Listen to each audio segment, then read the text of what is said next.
firmeza y memoria de los peregrinos. Segunda de Pedro 1:10 al 15 dice: por eso, hermanos, procuren fortalecer su llamado y elección. Si hacen esto, jamás caerán. De esta manera se les abrirán de par en par las puertas del reino eterno de nuestro Señor y Salvador Jesucristo. Por esta razón, siempre habré de recordarles estas cosas, aun cuando ya las sepan y estén firmemente afianzados en la verdad que han recibido. Mientras yo tenga vida, es mi obligación animarlos y recordarles todo esto, pues sé que pronto tendré que abandonar este cuerpo, tal y como nuestro Señor Jesucristo me lo ha hecho saber. También debo esforzarme para que después de mi partida ustedes puedan tener siempre presentes todas estas cosas. Amén.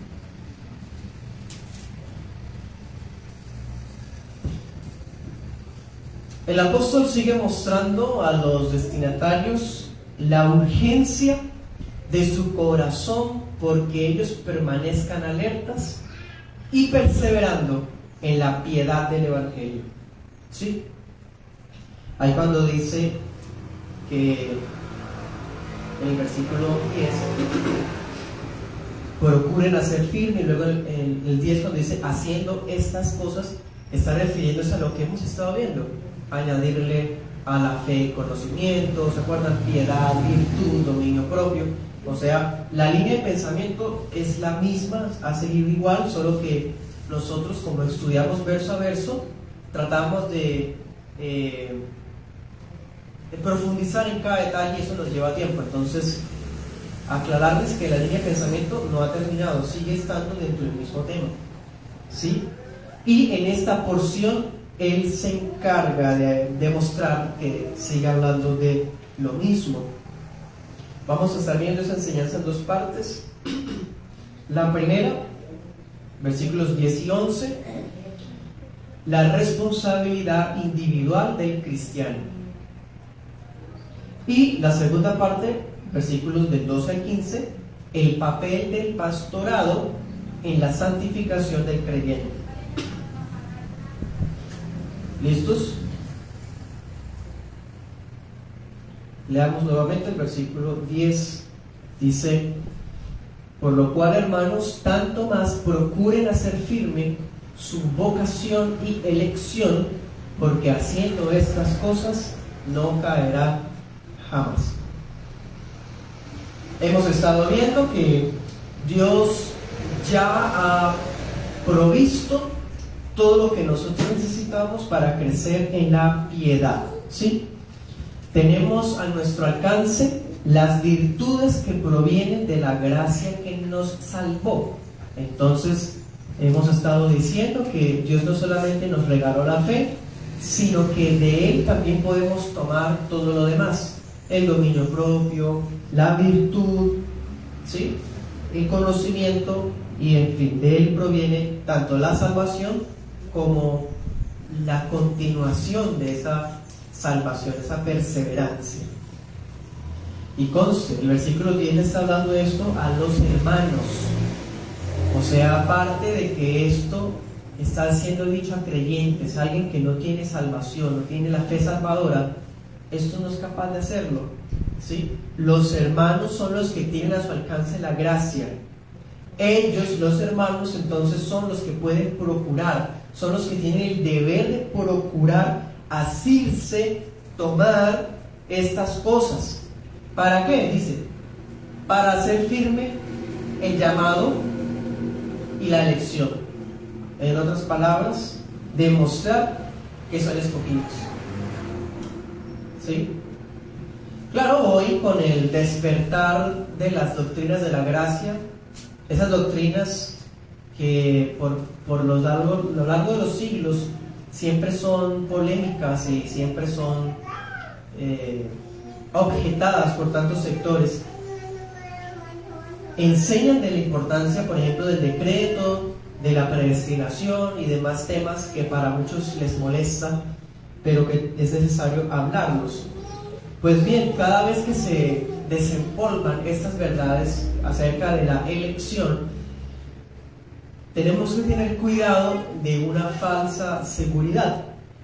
La falsa seguridad es la del que dice que él es escogido, pero su vida no muestra cómo vive el escogido, ¿sí? Aquí lo que está diciendo es: si ustedes realmente han sido llamados y han sido escogidos, entonces procuren, ¿cierto?, hacer lo que les he estado diciendo, proveerle a la fe que ya recibieron todas las virtudes, ¿sí?, creciendo en la piedad, colocando los ojos en Cristo Jesús, además que en Él está todo ya garantizado. O sea, crecer en gracia y conocimiento a través de la práctica de las virtudes cristianas y de los medios de gracia es el único camino para lograr hacer firme nuestra elección y llamamiento. Nadie puede decir que es escogido por Dios si no hace firme su elección y llamamiento. Nos está queriendo decir que toca nosotros darle el 1% mientras él dio el 99%. No, aquí lo que está diciendo es: el que recibe el 100% se ve, se nota. ¿Cómo? A través de esa diligencia en hacer firme. Esa expresión hacer firme en otras Biblias dice arraigue, y otra versión dice asegúrense más todavía por asegurarse del llamado de Dios. ¿Sí? Los creyentes que viven constantemente procurando estas cosas que estamos estudiando, ¿qué dice la promesa en el versículo 10? Jamás caerán. Otra versión dice nunca tropezarán. ¿Sí? ¿Qué significa que jamás caerán? El apóstol aquí no está pensando en una vida de éxito terrenal. Recordemos que están siendo perseguidos de manera terrible, de manera encarnizada. Tampoco está hablando en términos de perfección moral absoluta, o sea que nunca va a caer, nunca va a fallar. No está hablando tampoco en ese sentido. Pedro, cuando dice que no caerá jamás, ¿a qué se refiere? ¿De qué ha estado hablando? De la constancia del cristiano, de la piedad del cristiano. Jamás va a caer de eso. Claro, si nos procuramos crecer en virtud, conocimiento, dominio propio, jamás vamos a caer de la piedad, de la vida recta del cristiano, ¿cierto? Por otro lado, las falsas enseñanzas tampoco lo van a arrastrar. ¿De qué trata la carta? De los falsos maestros, ¿cierto? Entonces jamás caerán, también tiene que ver con que no vamos a ser engañados por falsos maestros. También, ¿qué más significa? Que si estamos practicando todas estas cosas, vamos a estar fuertes frente al pecado, frente al descuido espiritual. Entonces, cuando dice jamás caerán, está queriendo decir todo eso, que no vamos a caer en un descuido, no vamos a ser tan vulnerables al pecado, ¿sí? No vamos a ser arrastrados por los falsos maestros, y básicamente a que no vamos a dejar de dar fruto. Eso es lo que quiere decir que jamás caerán. Bien, leamos 1 Tesalonicenses 1:3.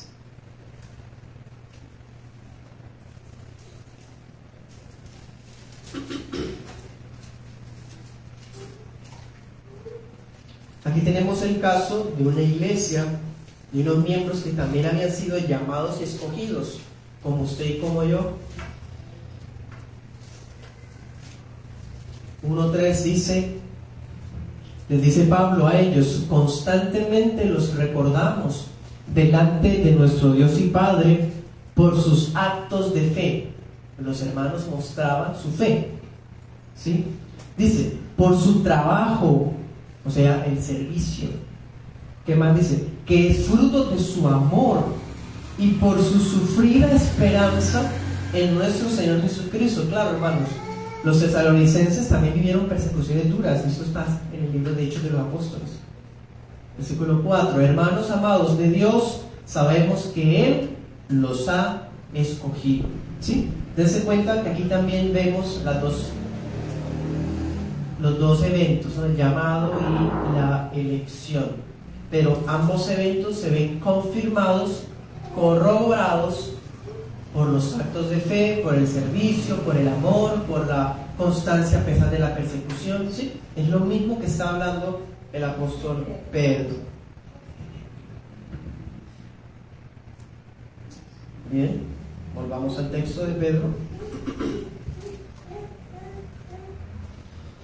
En este primer punto démonos cuenta, hermanos, la responsabilidad individual del cristiano. Es como si el apóstol estuviera escribiéndole a cada uno de nosotros. Nos habla en colectividad, pero es una palabra para todos. Cada uno debe esforzarse personalmente por andar en estas cosas y entonces no caerá jamás. Y como vimos, si descuidamos estas cosas, dice, ¿se acuerdan que estaríamos siendo cortos de vista, ciegos o olvidadizos? Entonces es una responsabilidad individual. Por ahí hay un dicho que dice que la salvación es individual. Sí, no solo la salvación, también la responsabilidad.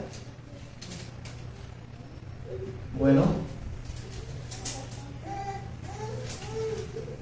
¿cómo es posible que estemos hablando de hacer firme la elección y a la vez hablar de elección? O sea, ¿no se supone que la elección me da mi garantía de que soy un escogido, de que no me voy a perder? O sea, si yo tengo esa certeza de que soy escogido por Dios, por el testimonio del Espíritu Santo, por el testimonio de la Escritura, ¿por qué tengo que hacer firme la elección si ya se me dio? ¿Me hago entender? ¿Cómo pueden estar ambas ideas?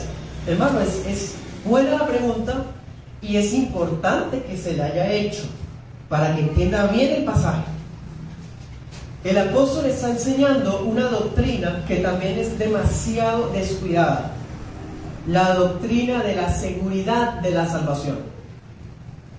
La seguridad de la salvación es una verdad espiritual que es posible alcanzar, es posible cultivar e incluso se puede evidenciar ante los demás, no con aires de prepotencia, sino con hechos, con actos como los tesalonicenses, santos de amor, servicio, constancia sufrida, en fin.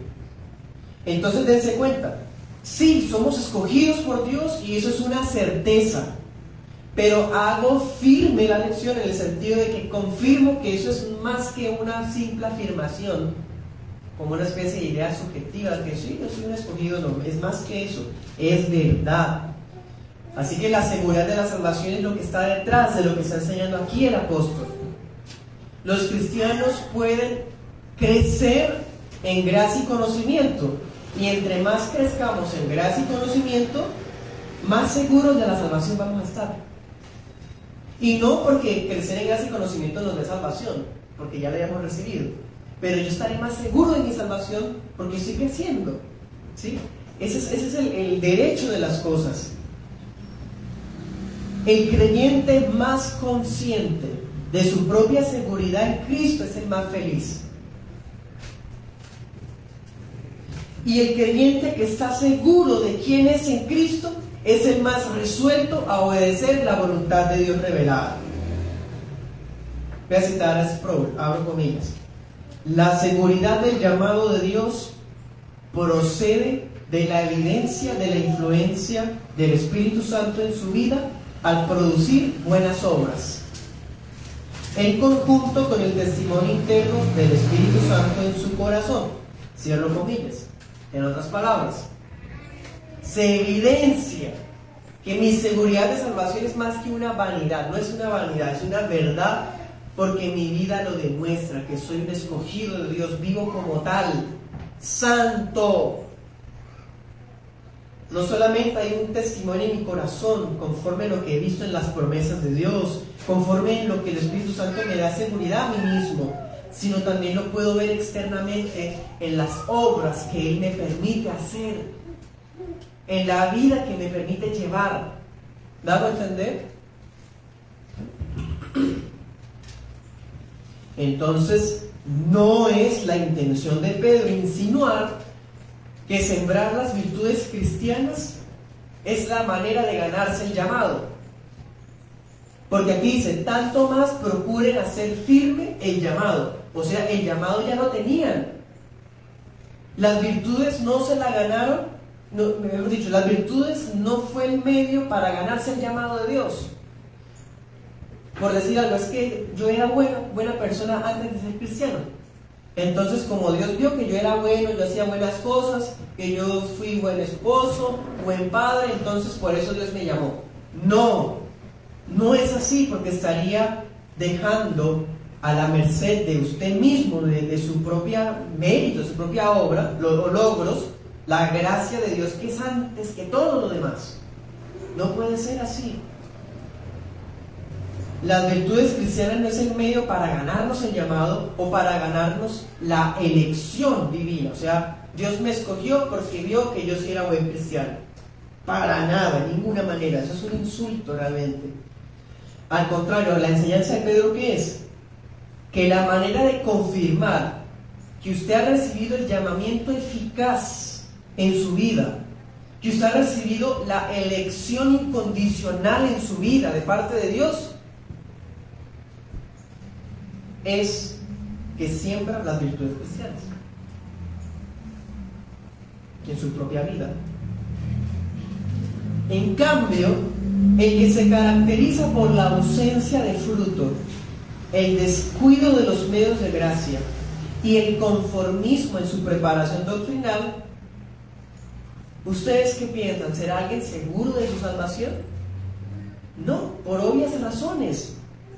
Va a sufrir constantemente el terror de su propia inseguridad. El creyente que tiene más miedo de perder la salvación, como llaman popularmente, es el que es consciente de que no está llevando una vida cristiana como la Biblia enseña.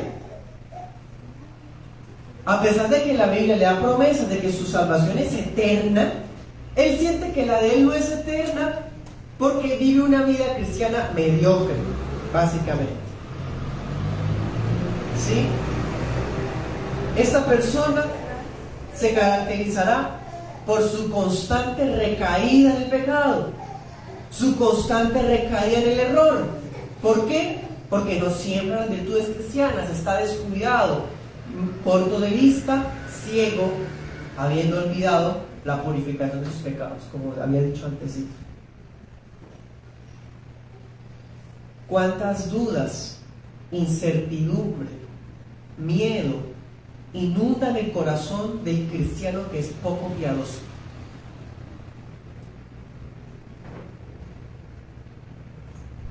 ¿Acaso el creyente que descuida la piedad no es el más vulnerable ante la prueba?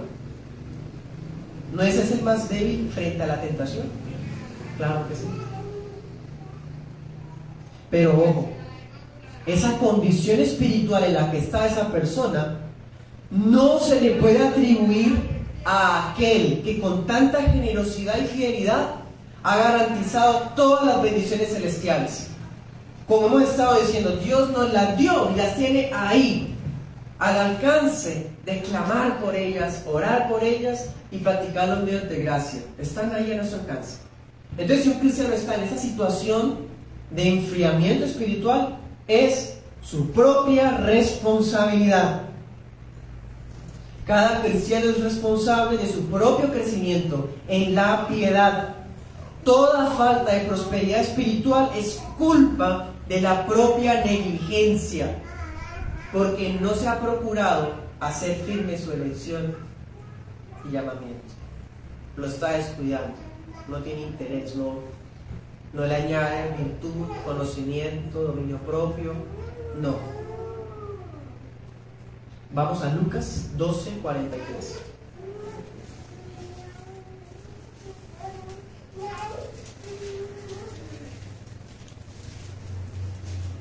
Lucas 12:43 dice, aquí el Señor Jesús le está enseñando al apóstol Pedro casualmente: bienaventurado aquel siervo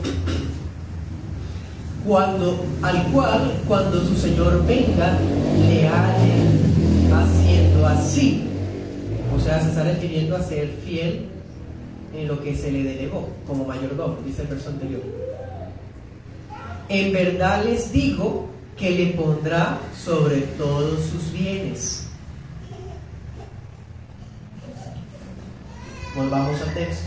Hermanos, qué dicha eterna gozará el cristiano que sea hallado creciendo en gracia y conocimiento cuando Cristo regrese. Wow, ese será el creyente, el Hijo de Dios más bienaventurado por toda la eternidad. Que cuando Cristo regrese, lo halló procurando hacer firme su elección y llamamiento. Ese va a ser el alma glorificada, más feliz de todo el cielo, hermano. Ese va a ser el dichoso. Ahora leamos 1 Corintios 3:12.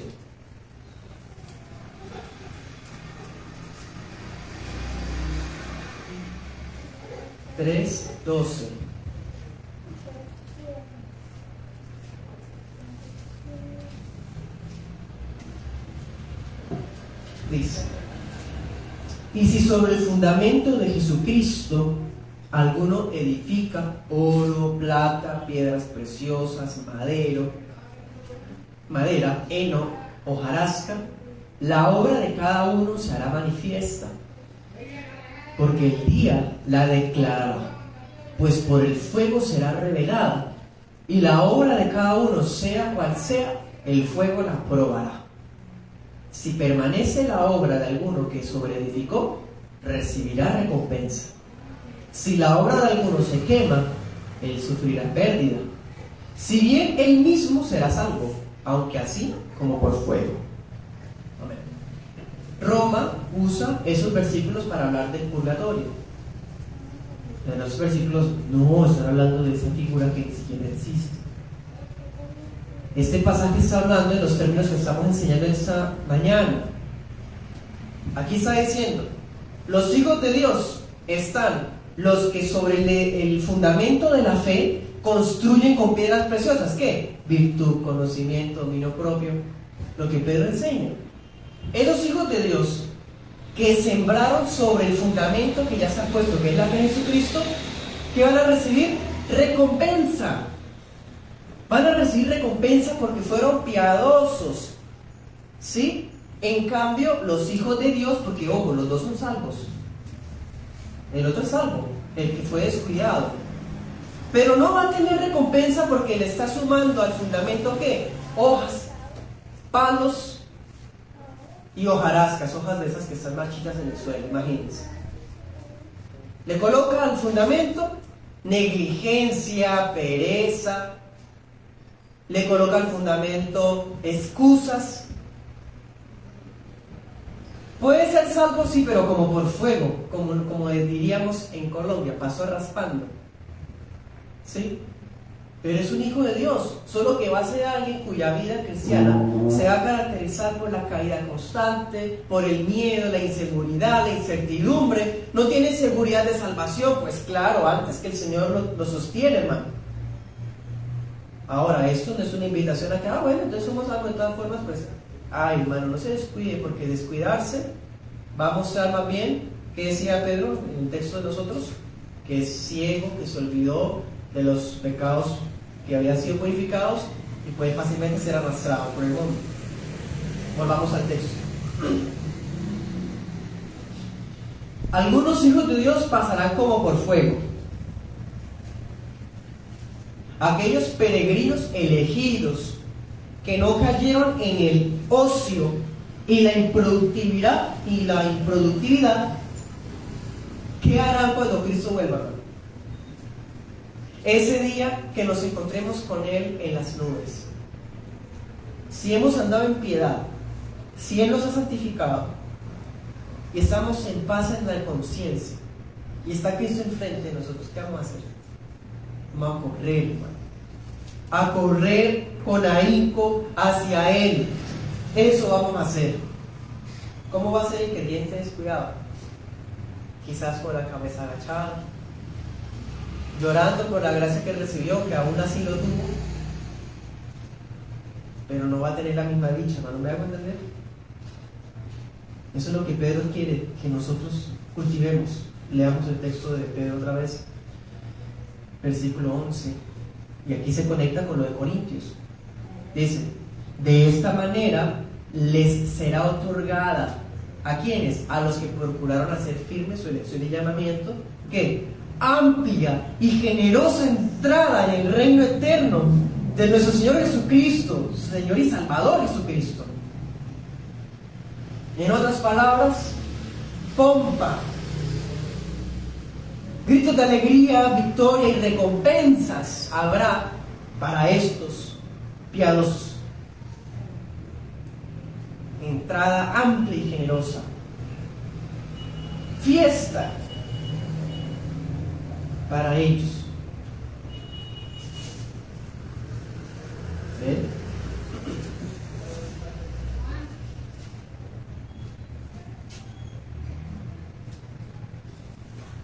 Ese es, hermanos, entonces el cuadro de la responsabilidad de nosotros. Nadie va a hacer nada por usted en el sentido de hacer firme su propia elección y su propio llamamiento. Yo no puedo hacer firme el llamamiento de mi esposa no puede hacer firme la elección mía. Cada cual. La recompensa será individual. La amplia y generosa entrada, bienvenida, será individual.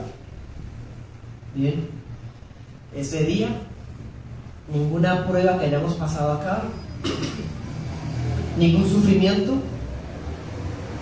subirá al recuerdo ni siquiera, mientras corremos a los brazos del Rey glorioso. Y ese día el Señor pagará a cada uno conforme a sus obras, como Él mismo lo ha dicho. He aquí que vengo pronto y mi recompensa traigo conmigo, dice el Señor.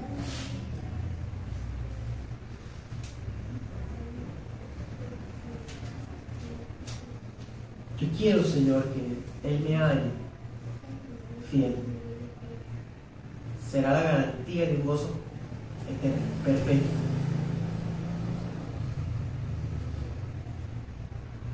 Amén. Segundo punto. El papel del pastor en la santificación del creyente. Leamos versículo 12.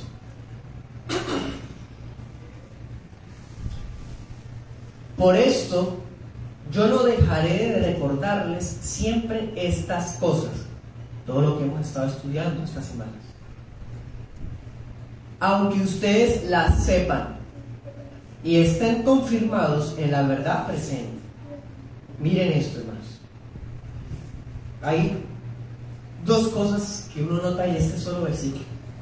Primero,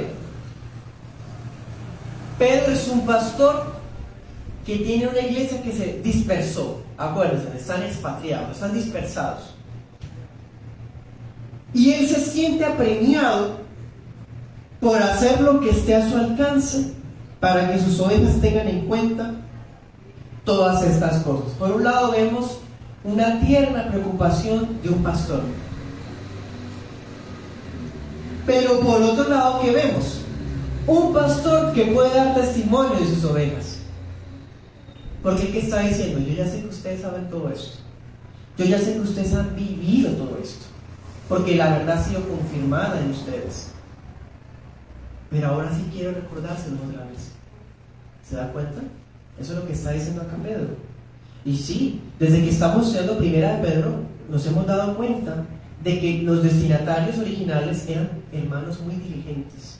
¿Se acuerdan que hasta tenían gozo a pesar de las persecuciones? Eran juiciosos. Y Pedro testifica eso. Pedro testifica que ya tiene conocimiento. ¿Sí? Pedro testifica que todo lo que él está diciendo de las virtudes, ellos ya lo sabían, hermano. No está enseñándoles nada nuevo. Pero él quiere, mejor dicho, él no quiere dejar de recordarles todas estas cosas, porque ese es el propósito de un pastor bíblico, de los pastores bíblicos. Contarle que la gente se afiance más y más en la verdad, a veces o casi siempre tendrá que volver a decir lo que ya ustedes saben y tendrá que volverlo a enseñar para que cada uno de nosotros estemos firmes en la elección y el llamamiento. Miremos 2 de Juan 2.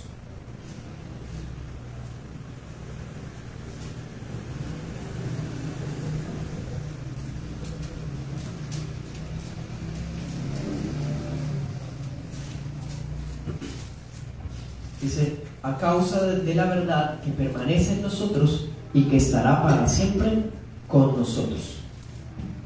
¿Sí? O sea, Él sabe que la verdad está en ellos.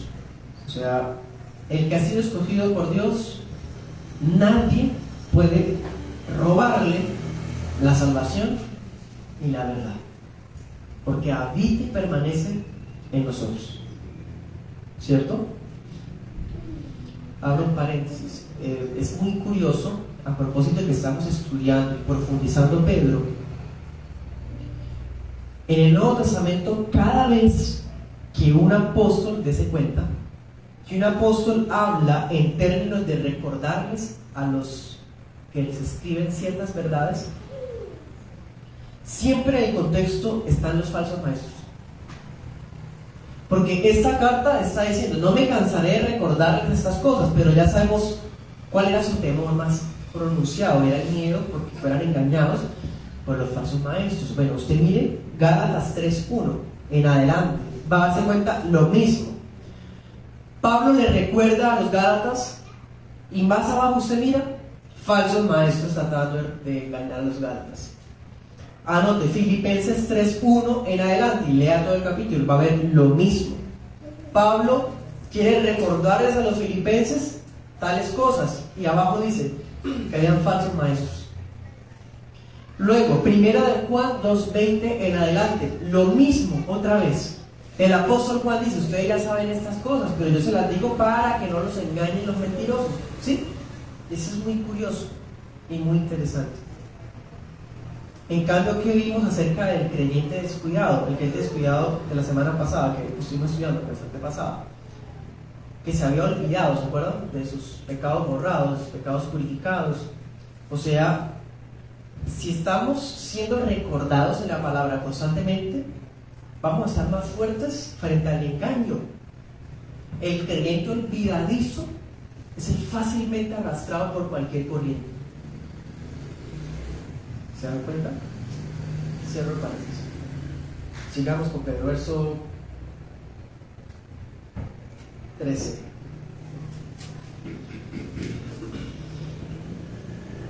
Dice, pues tengo por justo, en tanto que estoy en este cuerpo, el despertarles con amonestación. Dense cuenta, hermanos. Este pastor da testimonio de ellos, este pastor está preocupado por ellos, y este pastor se propone que mientras esté con vida, va a despertarle la conciencia a ellos. Impresionante, admirable. ¿Cómo se le despierta la conciencia a la iglesia? Hablándole lindo y suavecito, con sonrisa siempre, todo el tiempo. No, hermano. A veces la manera de despertar cuando la conciencia se está durmiendo en el pecado es hablar con seriedad, con carácter, con firmeza. Eso es lo que todos nosotros como ovejas de Cristo necesitamos de pastores. Que alguien tenga la firmeza de decirnos las cosas directamente, bíblicamente, y así podamos caer en cuenta y decir gracias, gracias. ¿Cómo lo despertaba a ellos? Versículo 13, la conciencia, con amonestaciones. ¿Qué es amonestación? Amonestación no es hablar bonito, hermano. Amonestación a veces se entiende como regaños. Las amonestaciones pastorales a veces son expresiones o palabras, enseñanzas que hacen que la persona se mueva y deje de estar dormida. Y dice Pedro que esto es justo. Esto es justo, dice otra versión, es mi obligación. Porque esa es la labor del pastor, de los pastores. Esto, hermano, este es el papel que deben cumplir los pastores bíblicos de las iglesias locales. Esta es la función que ellos tienen en lo que a nuestra santificación se refiere. La santificación estamos viendo que es una responsabilidad individual, pero hay alguien que nos ayuda. Hay personas que nos ayudan en nuestra santificación personal. Están nuestros hermanos que nos brindan su amistad sincera, nuestros hermanos que también nos amonestan cuando debemos ser amonestados. Pero entre los hermanos tenemos a alguien que es los pastores de la iglesia, Ellos están allí, esa es su labor.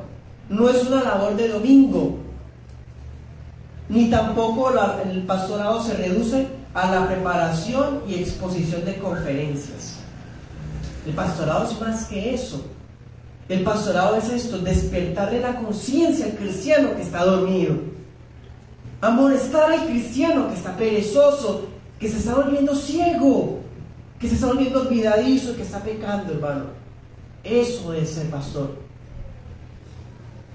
Se trata de una vocación de tierna preocupación que abarca todos los días de la semana. Y conste, Pedro dice que le va a llegar esa preocupación ¿hasta cuándo? Mientras esté con vida, hasta el último suspiro. Si a mí me preguntan, yo diría esto: yo no creo en la jubilación de pastores.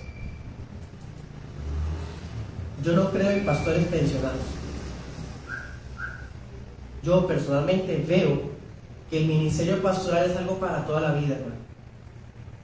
Para toda la vida. Salvo que el pastor enferme, ¿sí?, quede incapacitado físicamente o mentalmente incluso, o por circunstancias providenciales ya no pueda estar al frente de la iglesia local, pero el pastorado es vitalicio. No puede alguien decir, no, ¿hasta qué edad se pensionan los colombianos? Bueno, a esa edad ya dejo de ser pastor y ya, hermanos. Es lamentable que existan casos de pastores retirados y todavía exigen que se les siga diciendo pastor. Qué extraño eso, muy extraño. Bueno, ese no era Pedro, el apóstol Pedro no era así. Bien, cierro el comentario. Sigamos, versículo 14. Ya para ir terminando, dice: sabiendo que en breve debo abandonar el cuerpo como nuestro Señor Jesucristo me ha declarado. ¿Saben? Esa preocupación que el apóstol manifiesta no solamente es muy noble, muy linda, porque se preocupa por otra gente que no es él, sino es que, hermano, lo van a matar en cualquier momento. Pero él no se ha preocupado por morirse. Él está preocupado por los hermanos. Eso es muy impresionante. Están a punto de ejecutarlo, lo van a crucificar, literalmente en unas horas o algunos días, quién sabe. Hasta Cristo se lo había confirmado. Pero quiere dar sus últimos esfuerzos en cumplir la misión que Cristo le encomendó. ¿Se acuerdan cuál era? Apacientan mis corderos. Hasta el final. Y dense cuenta, dice: no quiero solamente mostrar mi preocupación ahora que vivo, mientras esté con vida, sino aun cuando ya me haya muerto, quiero que esa preocupación la sigan sintiendo. Wow, ¿cómo? ¿Será que cuando muere Él intercede por nosotros ante Dios? Para nada, de ninguna manera. Este es el ejemplo de un pastor que cumplió con fervor su labor hasta más allá de la muerte. ¿Cómo? Primera, segunda de Pedro y el Evangelio de Marcos fueron, hermanos, resultado de eso. Primera de Pedro, dictada por Pedro a Silas. Segunda de Pedro, escrita por su puño y letra antes de morir. Y el Evangelio de Marcos, escrito por Marcos, que era su hijo espiritual. Como estudiamos Marcos 5 años, ¿se acuerdan? Dijimos básicamente que Marcos era las memorias de Pedro. ¿Será que no cumplió lo que dijo, que hasta más allá de la muerte nos iba a recordar todas las cosas? ¿No gozamos nosotros de los mensajes, de los escritos de siervos santos, aunque llevan siglos de muertos? ¿No nos siguen tocando las fibras del corazón con su legado? Agustín, Wycliffe, Spurgeon, Riley, John Angel James, Edwards, miles y miles más, que siguieron el ejemplo del apóstol Pedro de dejarnos el que nos recuerde las cosas siempre. Bueno, versículo 15, también yo procuraré con diligencia que después de mi partida ustedes puedan en todo momento tener memoria de estas cosas. Amén. En todo momento, claro, hermano. Cualquier hora del día, abra las Escrituras, lea y recuerde. Ya para terminar, les voy a decir 3 aplicaciones. Primera aplicación. Miremos cómo Pedro ve la muerte. ¿No les parece interesante? La muerte está tocando la puerta de su vida ya. Está tocando las puertas. Pero ¿cómo ve la muerte el apóstol? ¿Cómo la describe? ¿Qué dice? Habla de abandonar el cuerpo y habla de partida. ¿Sí? Son palabras de esperanza, hermano. Eso es lo que vemos aquí que el apóstol trata, la muerte. No describe la muerte como dormir, como se hacía en el Antiguo Testamento. No dice voy a dormir con mis padres. No, él aquí está diciendo como una especie de cambio de morada. Dejaré de estar acá para estar en otro lado. ¿Sí? Eso es lo que está queriendo entender. Es más, en otras versiones eso se traduce como abandonar una tienda. Anoten el texto, 2 Corintios 5:1.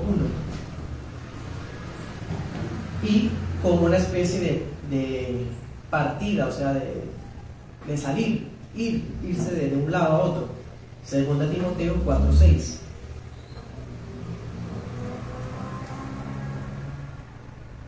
Bien, esa es la esperanza cristiana de alguien que se está muriendo. Así es.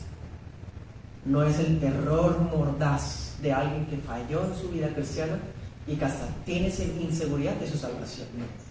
Es alguien que está tan seguro que dice básicamente que se va a cambiar de casa, que va a encontrarse con su Señor.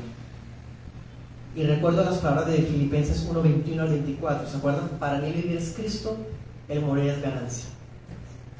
Vivir acá es beneficioso por los hermanos, por la obra. Pero morir es mejor porque nos encontraremos con Cristo, dice Filipenses 1.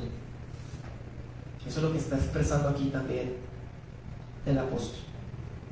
El apóstol tenía claro que ningún muerto, ni siquiera los santos, pueden participar de manera personal y activa en los asuntos de esta vida después de que han muerto, después de que dejan este mundo.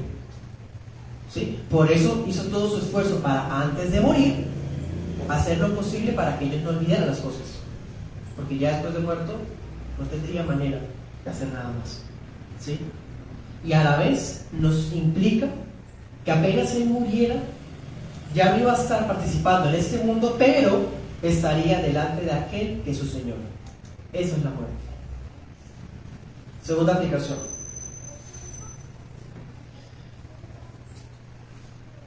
Nuestros hijos necesitan constantes repeticiones al momento de aprender e incluso de obedecer. Nosotros también. Dice Pedro, no me canso de recordarles estas cosas aunque ya las sepan. Eso también, hermano. Nosotros necesitamos ese método. Es más, la Biblia se confirma a sí misma así, mediante la repetición, una y otra vez. ¿Sí o no? Así que los pastores sanos no se avergüencen o se sientan improductivos si pareciera que sus enseñanzas, reflexiones y conclusiones siempre van a lo mismo. Aquella persona que no ha nacido de nuevo y que desprecia la religión, cada vez que se acaba una predica, ¿qué dice? Pero termina siempre diciendo lo mismo. Sí. Primero porque nos toca, no vamos a salir con nada nuevo. Y por otro lado, porque esa es nuestra vida. Que se nos recuerde, hermano, una y otra vez. Aún el creyente más capacitado necesita que se le recuerde las verdades del Evangelio. Porque ninguno de nosotros posee la fuerza espiritual para perseverar por sí mismo. Así que necesitamos la iglesia local y necesitamos a pastores bíblicos que nos hagan tener presente la obra de Dios todos los días. Última aplicación. Que Dios nos guarde de tener una mala comprensión de las doctrinas de la elección eterna de Dios y de la perseverancia final de los santos. Por ambos extremos. El que dijimos en la predicación, el que se siente que es escogido, dice que es escogido, pero su vida demuestra que no. Y el otro extremo es el que se siente tan escogido que cuando ve versículos como estos que procuren hacer vigente, hacer firme su llamamiento y elección, entonces, eso es legalismo, no hay que ser fanáticos tampoco, o sea, ya hizo todo Él por nosotros, no hay que, ojo, mucho cuidado. Estas dos doctrinas son bíblicas y por lo tanto deben entenderse bíblicamente. Nunca podemos subestimar la seriedad y la realidad de las advertencias que dice la Biblia sobre nuestra santificación y sobre nuestra piedad. Hemos sido escogidos, amén. Hemos sido llamados, amén. ¿Cuál es nuestra parte? Hacer firme el llamado y la elección. Y eso no es religiosidad, fanatismo, legalismo, no, eso es vida cristiana. No olvidemos cuando Simón Pedro, estaba tan seguro que decía: Señor, yo a ti no te voy a negar, yo contigo hasta la muerte. Y fue el primero en negar al Señor, cuando tuvo una falsa seguridad. No bajemos la guardia, pero sí seamos como el Simón Pedro cuando estuvo a punto de morir, que podamos prosperar espiritualmente de tal manera que sigamos el ejemplo de Simón Pedro, que cumplió su ministerio hasta el final. Ese sí es el ejemplo que queremos para nuestras vidas. Amén. Oremos.